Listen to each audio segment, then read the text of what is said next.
All right, hello everyone. I am Sean Say, and this is the Straight Society YouTube channel. This is the Moving Forward show.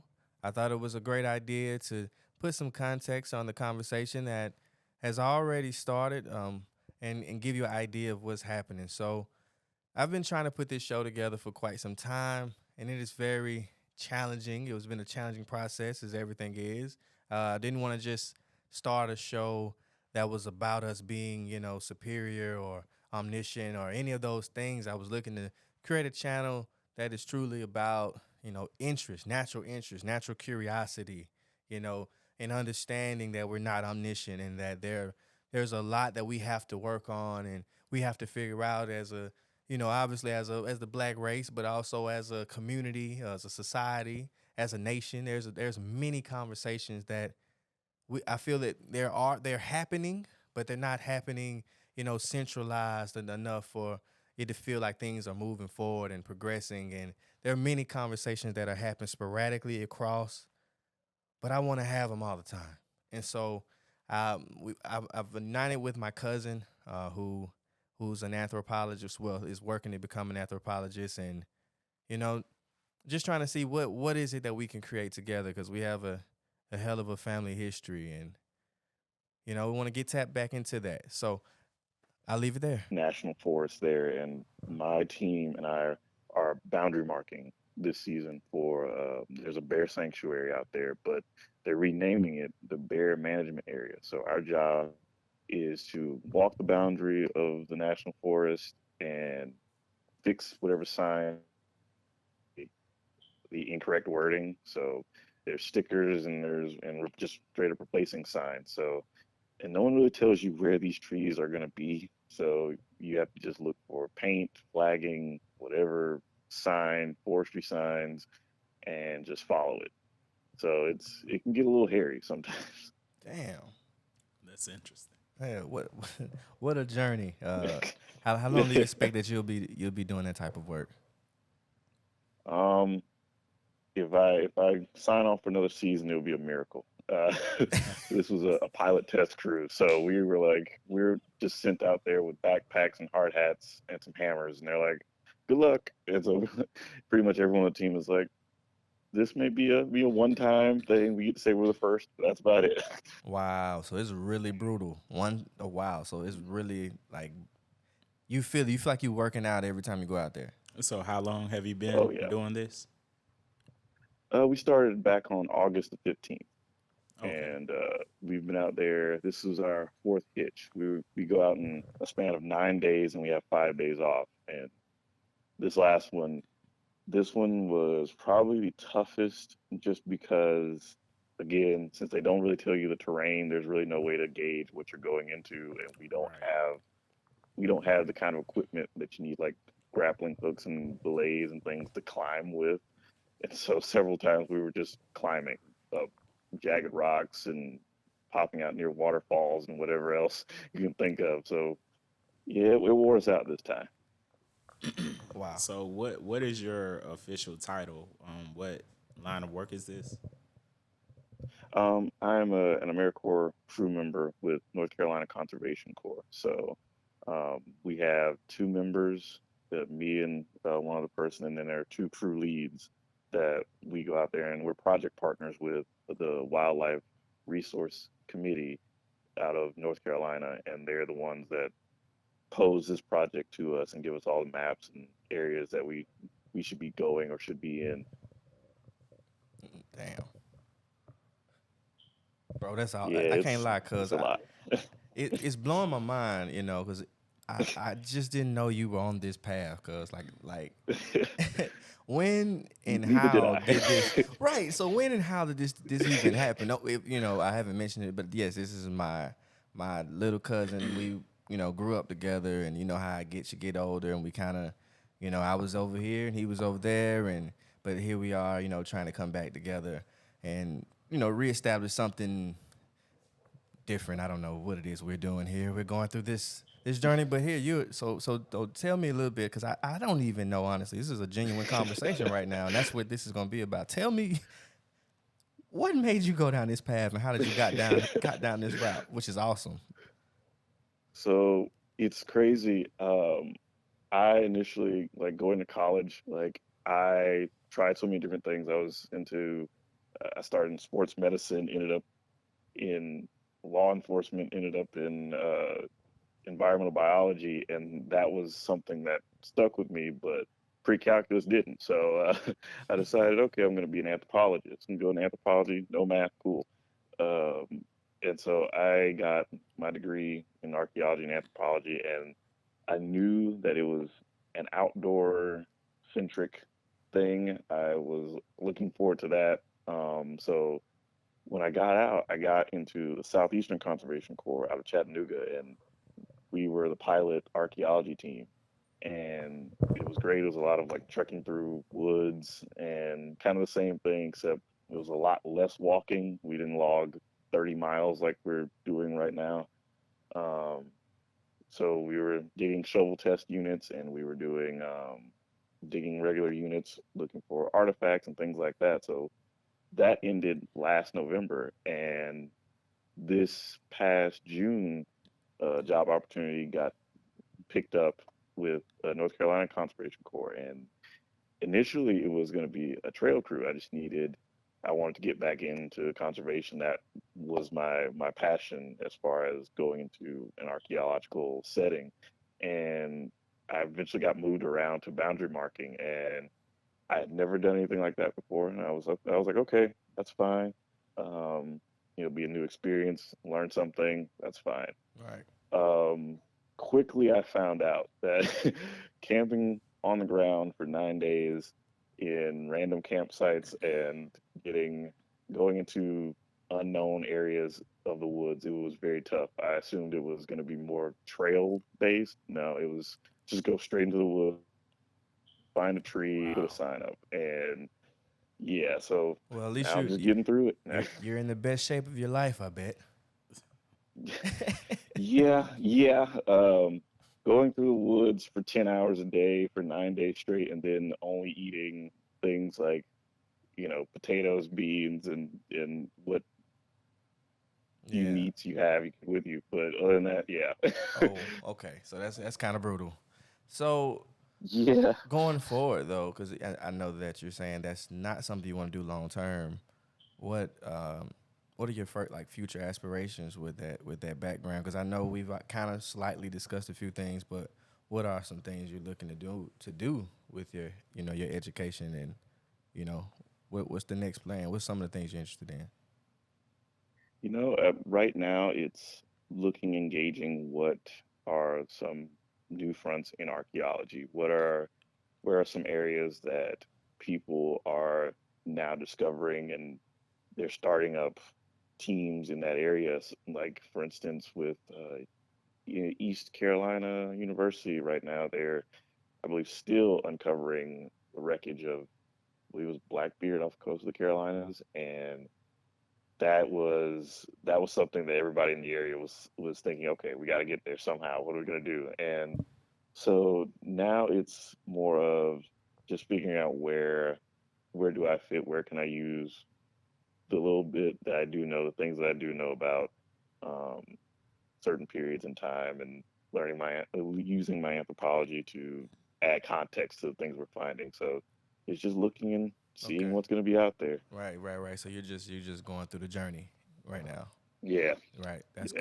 So that's awesome. So, I approached you some weeks ago about potentially doing this. I've been thinking about doing this YouTube moving forward show. And so what makes you, interested though in this route? I know we've recently discovered our past, and we'll get into that next, but like I don't know what excites you about getting to the podcasting space, because the Brandon I know was, I mean, you're a talker, but wow, like so you're finna step into this space with me, what you think though, like what you think about the horizons are for it? So I do find this interesting because, like what he just said, the Brandon that he knows isn't much of a talker. So how do you feel about stepping into an area like this, like going into media when you, I guess, It's interesting. Yeah, interestingly, like I was not used to this before college. I was not okay with talking in front of people about anything, even if it was something I thought So I think what YouTube and the podcasting space offers is just an outlet for a voice and is an open platform. Right. And I believe there are things that people genuinely want to hear. There's conversations to be had that people are waiting for someone to hear. And so I think if I can add anything to that, then that's worthwhile to me. Right. Okay. And I love the answer because I agree. You know, there are certain things I feel that needs to be discussed amongst our culture as well. And it's like, why not, take the opportunity to figure out what is it that we need to be doing next? Because when you really have a decent view of history, it makes you realize, okay, everything is about being progressive. And, Hmm. so now it's about how can you contribute, ultimately. So um, with our unique history, um, I don't know what age you really started to come into understand where we grew up. Like was like what mid 20s, what early Yeah, 20s, like yeah. The 2023, 24. like how, is that man, how does that happen? Like we grew up. I mean, the area was specific, man. We grew up in Madison Park. I mean, we were told. I don't know. I was told minimum. You lived there, so what was your perspective? Because I came over every weekend. But what was your perspective as a kid? And we grew up on a slave plantation and had no idea. Did you know this? No, I had no idea. I just thought that Madison Park was just a place. It was just out there in the middle of nowhere. And like no one really told me anything if I didn't ask.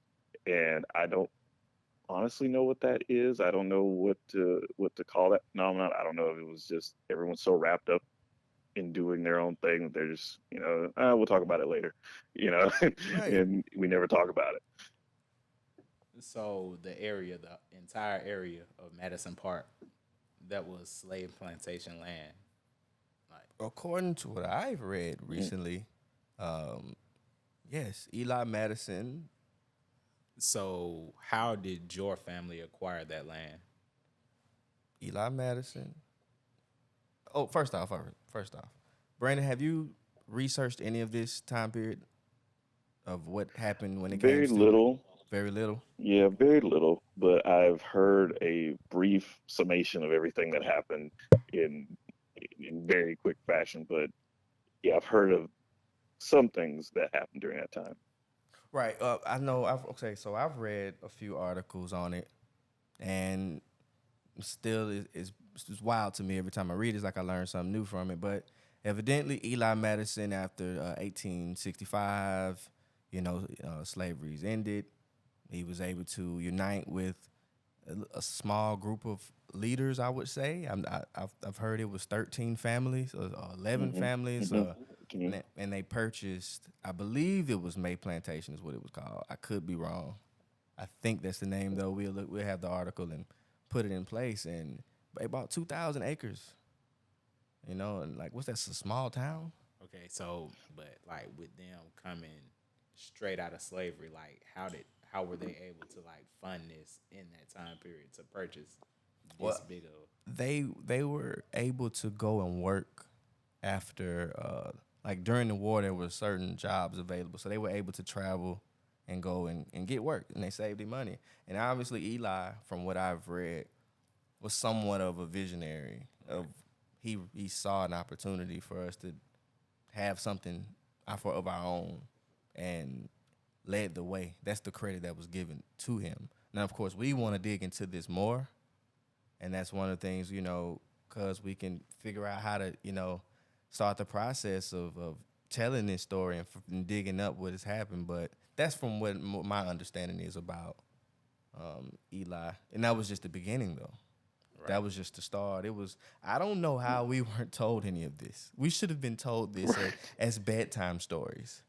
You know, your father You would was. think you it's great. It's a great story because you hear about.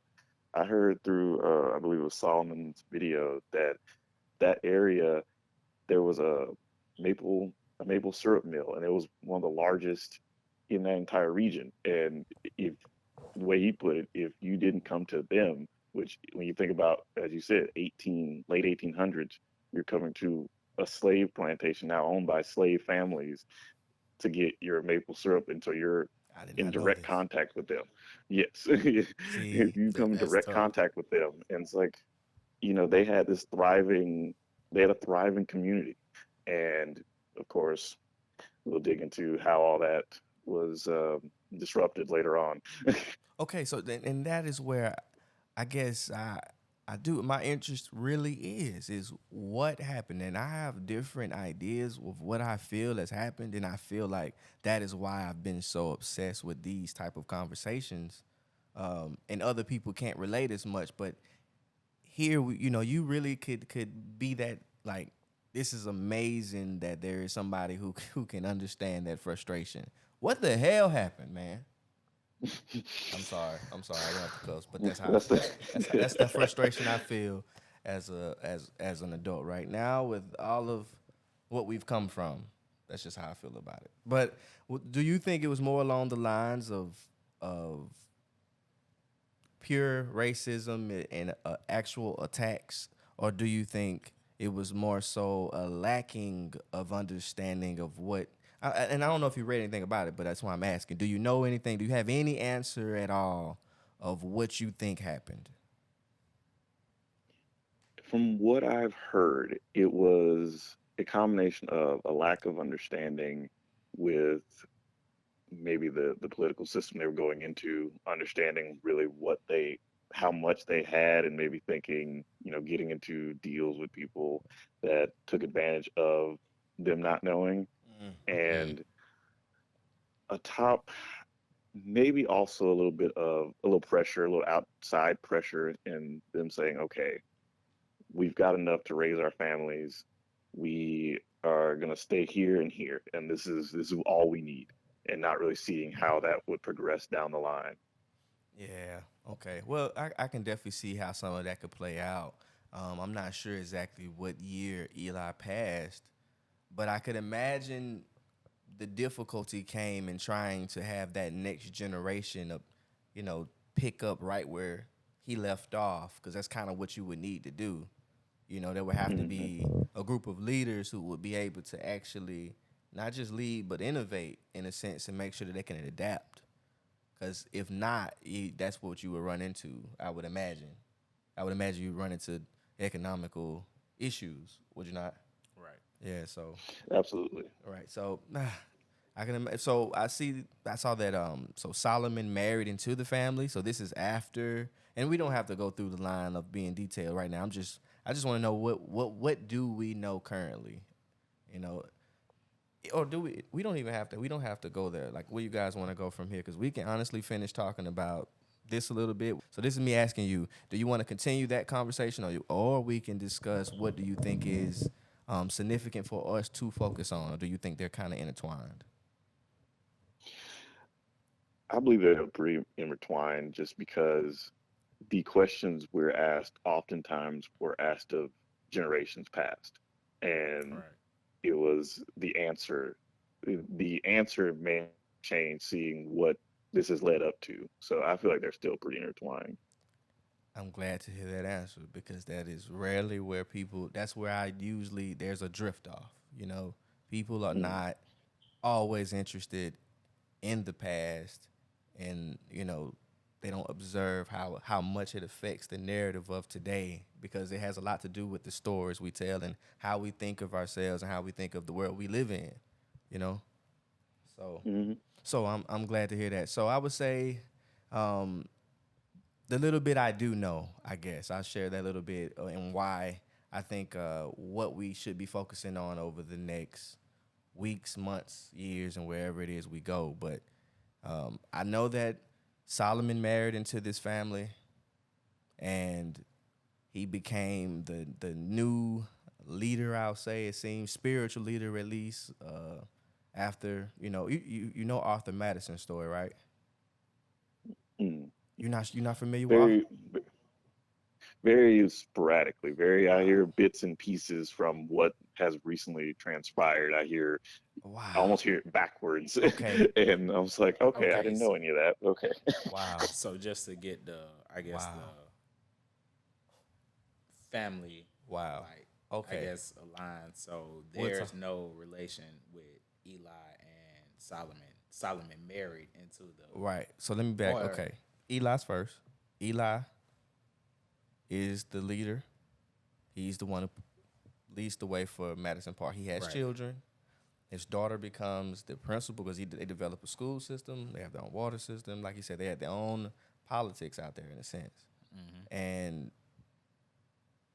if I'm not mistaken, I'm not sure what his Eli's daughter name was, but that is ultimately who Solomon ended up marrying. right, And Arthur is his son, is Eli's son, which would be the brother-in-law to yeah, Solomon Senior. Yes. So Yeah. Arthur went off and ended up. He was inspired by both Du Bois and more so Du Bois, while Eli was more on the side of Booker T. More of more of commerce, more of business oriented versus Du Bois was 10%. Education, that's the side so that was I feel like that was one of the big battles that we had within internally as a culture. And it seems that his son, Arthur Madison, went off and up north, ended up getting very educated, became a great lawyer. right, Ended up being a lawyer for another great name, Father Time. We'll get back to him one day. Great lawyer, a great spiritual leader in Harlem. And I think he was banned out of New York. And Arthur got him out of some trouble. Arthur saved him, and they made money together in real estate. And ultimately, they ended up investing further into Madison Park. And Arthur was the one who pushed for a voting registration for the black community, which is led to a lot of trouble. This is what got him banned from the bar. And this was a big deal because some of the family members weren't in agreement. He tried to represent the entire Madison family and probably others, and that brings up trouble, and people now are going to threaten and attack, and now people turning on each other. right, So this is really what was, that was a big deal. And this is also why Solomon is making his moves. He was a leader since he was in his 30s and 40s. So he ended up becoming the spiritual leader of that family. They united, but it became the civil rights movement. So I would say that this family, or at least that spirit, really, really, really was intricate to the civil rights movement for sure.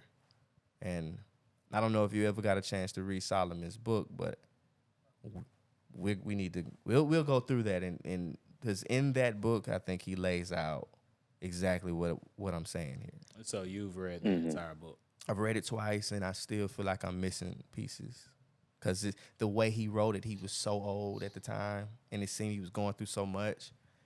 He couldn't cover his entire story. It was just impossible, and he was just trying to get out a message of this is what I did. This is what we did. And he didn't talk about Martin in the capacity that the world does, even though he clearly loved him. Right. But it was just different. He had a different message, and they seemed to kind of drift off from each other. So we didn't know any of this as kids, Can you No, explain the no. difference? with the two. I think that Solomon had a clear vision of what the black community should be. He tried to do the bus boycott prior to the one that we know of. He tried to do it in North. either North Carolina Carolina. or Tennessee. So we'll put that article up because I got that article saved. Right. This is a lot of history, y'all. It's a lot of history. So, and it failed. But when they developed the Montgomery Improvement Association, he did write the preamble for it. And so he was very integral to that. And he speaks about it passionately. It was his life's calling is what he felt. Right. And Martin, on the other hand, kind of adopted that spirit. He came down to Montgomery knowing that he had a calling, but not knowing he was going to do what he did. So he wasn't but he was born to be a leader as well. The issue seemed to be because there's stories that Jimmy told me that Uncle Jimmy has told me that there was a split between the two involving a couple of differences they had on movements involving the president and the bigger scheme of things. I think it seems to me that Solomon wanted to stay more local and really family focused and community focused, and Martin went, international. Like, well, let's save the world. Yeah. Yeah. And I think, I mean, that's just hey, that's how it seems to play out to me. But because I know that's a lot, but that's what I've kind of, and those are just pieces. That's the crazy part. Yeah, it's the amount of things that I believe may have either been lost to time or based on what side of the family heard what when it gets either changed or omitted, and you never really get the full breadth of what happened. And Right. so it's just like we're kind of left here hearing, certain people's sides of the story. Like when hearing about Arthur Madison, hearing pretty much his story backwards through text messages, and but you never really get the whole picture. Right. But I think that we have the ability. We should put our time into finding out all of the details that we can. That's the basis of what I have, and even that little bit is so significant. It means to me that what we're doing here in this moment could be the beginning of whatever it is we were destined to do. We're talking about, Mm, how many generations is this? 4, 5? What's that? 6? I don't yeah, know. 6. Yeah, about yeah. Okay, so and here we are. You are an anthropologist, or you have that under that background, which that's significant. That isn't little. That means you truly care about certain things. So I'll ask you, what is it that what do you find to be most significant? Here we are, 2023. You're a black guy from the South. Come from now, this. You know, this I don't know what would you call this family? It doesn't feel right saying this illustrious family. No one knows the family, but Right. but It's it's it's what do you think? there's so much underlying history that when you hear and when you're in the South, when you're in Alabama especially, if you say the word the Say family, for the most part, within the black community, someone within at least maybe about 3 generations ago will know who you're talking about. If you go to, I was in AUM and I was in law enforcement and I was in uh, forensics and I was looking and I was working on law cases and things like that. I had to go to the library and said Solomon Say, and they looked at me and they knew right off. They're like, "Wait, are you related?" And it was this big deal that it was Solomon Say, and so to me, it was just the weirdest thing. I swear. But when people know it and people know who you're talking about, like Eglin Wilson, everyone's ears perk up, and I was just like, "Why is that?" So I am feverishly trying to figure out why that is. I would love to know more about why that is the way it is. Yeah, that's kind of happened. That's what happened to me. I mean, I got hired to do camera work at a political gig, and I've had zero interest in politics my whole life. That's just what it is. I'll be honest. And Mm, I get hired to go to this political gig, and I mean, I'm gonna pay attention to what's being said. I mean, I'm here now, so let's just see what's mm, the substance about. And it didn't dawn on me until the end of the event when I introduced myself to, because I'm always going to try to introduce myself to somebody in the room that's mm, resourceful and knowledgeable. So mm, Howard Robertson, you might know the name, but it was just shocking to see when I said my name, that like the response to it. And that hasn't happened to me until I was 26. I didn't know anything. 27 or whatever. It might have been 28, dude. Like I didn't know at all. I was completely in the loss. because I didn't go to college, so I didn't get that same experience Mm-hmm. you got. Nah. Mm-hmm. So yeah, it's a bit wild, man. It's a bit wild to me to see how that kind of played out. Like it was shocking, man. I ain't gonna lie to you, dude. And it's mind blowing. You say my name? So just growing up in Montgomery, just in general, you've never experienced that before. I've never experienced before. Here's what all I knew. You got to think about how it played out. You know, It's not like I'm raised with the Says. You know, it's not like we go and we rep anywhere or do anything. You know, we don't even have a family reunion. I mean, maybe we did when I was little. I can't recall. When you have you I been? don't remember one. Okay, so I've never we been to one. so there's no kind of connection to know that it's significant. Not really. Like especially my situation. My mother. I'm raised with my mother. This is not. I wasn't raised with my dad, so I don't. He's not telling those stories. Right. And then he wasn't raised here.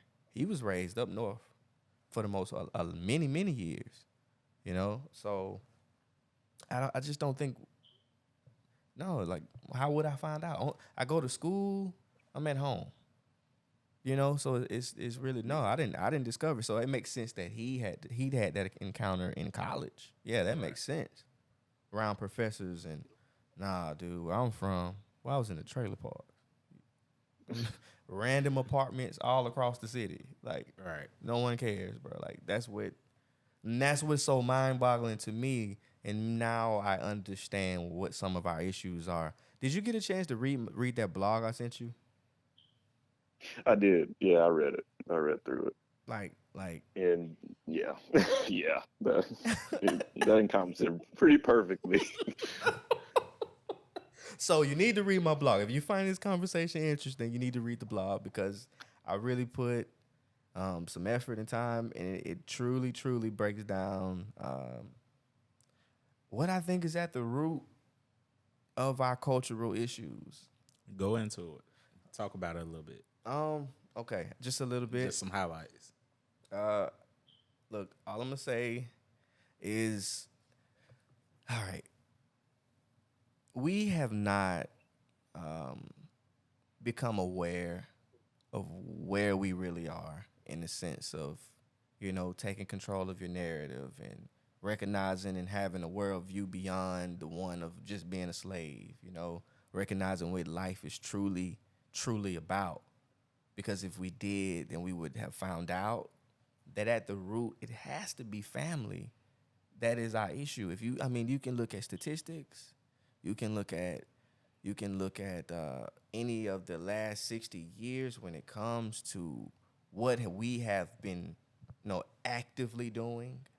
Like we've had chances to go a different route. Like let's just play a quick, like just think about it. What if it's in the 60s and we had recognized what is most important is your children, your family, the continuance of your progression, you constantly being obsessed with competing, but instead we was like, we're accepted, we're good, and everybody just started fucking playing, and now I do understand some people be like, no, this was done to us and this was done to us, and I understand that, but at the root still, how does that trump your connection to your seed and what's next to you and around you? Like they had that prior to the 60s. Statistics say so. Our marriage rates were high, they weren't low. So following slavery, we were doing well. You hear, we come from a family that came straight out of slavery and was not bullshitting. Sorry my language, excuse my French, but this is what it is. We come from a family that was making it happen. But I think ultimately they forgot at the root was that family stuck together. And I don't think as a culture we've been able to truly grasp that concept. Because if we did, you would hear it in every song, you would see it in every piece of art. It would be the focus. And I could be ignorant here. If I'm wrong, help me understand how. Like how can that be the focus of our message? Like what's your thought and critique on that? Like, because it's not for you to just agree with me, but this is how I truly feel. Like I was thinking about the question that you posed to me, I believe it was either early today or yesterday. Basically, what is wrong? What is significant, and what do we need to be focusing on? And that's exactly what I was going. I was going to go with at home. There is statistical hard evidence that shows that we have de-invested in our homes, and it's almost global at this point because there are people that are missing their spiritual, mental, physical, whatever it is, they've been missing things, and we've been missing things as a culture, especially as the Black community has gone on for a very long time. And at the root of it is family. You will have less people, you know, out here feeling alone, angry, if you make sure that they are well aware that they are loved by somebody. Right. And that ultimately does more than, oh, I'm going to build you a $2 billion school with technology you can't use. Like, you know, that's the more important thing. Those kids that grow up knowing they're loved and knowing where they came from and knowing that they're accepted, they're going to go on to do the best they can, and they're going to go on to ultimately change things for the better. So that's kind of my spiel on it. Oh well, I believe we're definitely in agreement. Ray, you got any thoughts? Oh yeah, I agree. I Uh, agree. Man, so that's what I believe. That is was at the core of the message of God as well, and I think that's a universal concept that history tells you that at the root of all of the great civilizations, and I'm saying great as in successful, and the ones who actually dominated something. I mean, it's still at the root was family too. They Mm-hmm. they truly Mm-hmm. preserved and attempted to make the family a significant, aspect of what they were doing, and we've been failing to do such.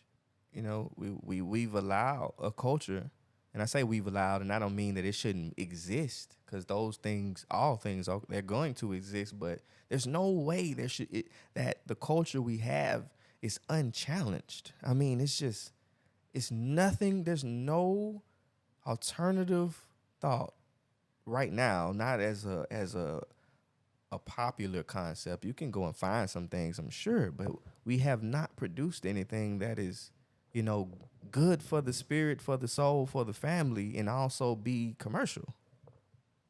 Like, Mm-hmm. that bothers me, and that it doesn't make sense. Like, so that's what I think. I hope we begin to address some of those issues, and I hope there's a multitude of people that does the same thing, because it's once you realize what life is about, I think at the root of it, we all should be just singing the song of, hey, that we have to progress. We have to improve.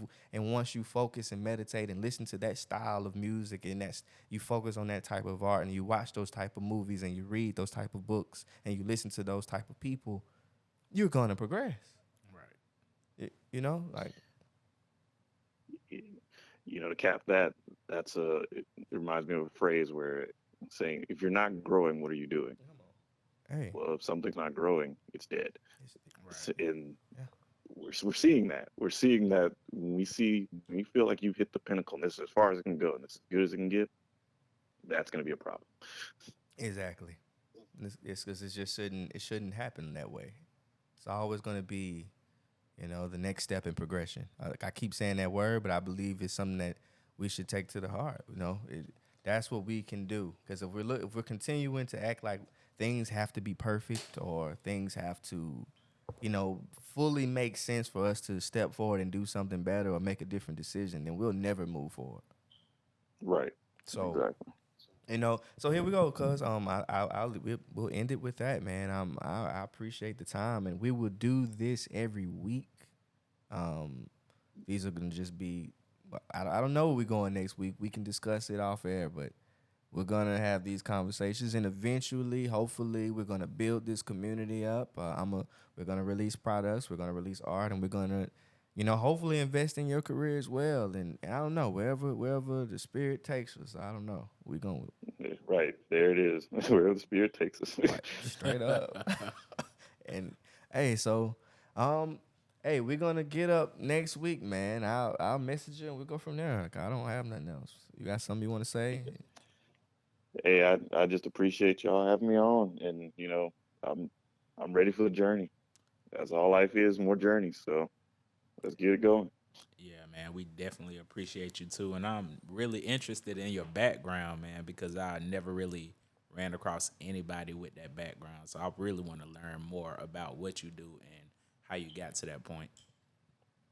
Definitely, definitely. For Yeah, sure. yeah, same, same. All right, cuz, nice talking to you, man. We'll get up soon. All right, man. Thank you. All right, man. All right, man, take it easy.